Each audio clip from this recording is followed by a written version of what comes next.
Hey, how to install seats in a Cessna 206. This is kind of like other Cessna high wing planes.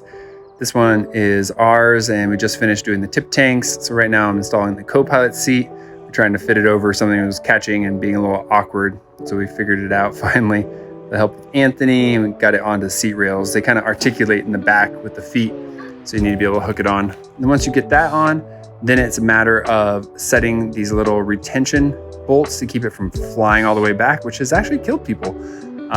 So Cessna has a Airworthiness Directive to check those bolts and rails to make sure that people don't die while flying their high wing plane.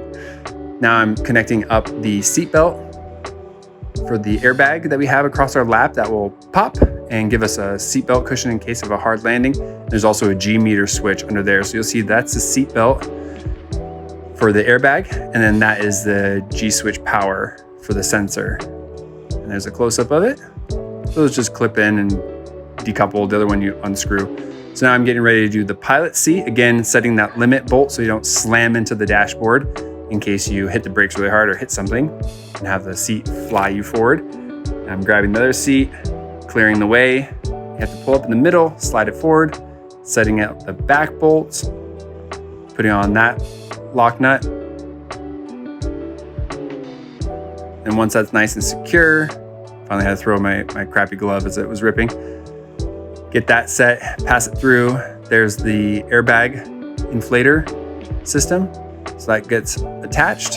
Then we put that on. That's the actual seatbelt itself for the shoulder harness and everything. Needs to be secured so it can pivot, but not too tight, and enough so that it's not loose in there.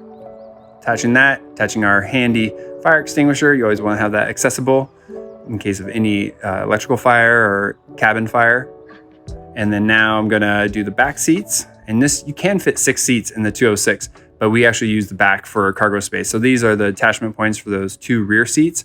There's more attachment points you can see in the cutout of the carpet behind. And then I'm all done.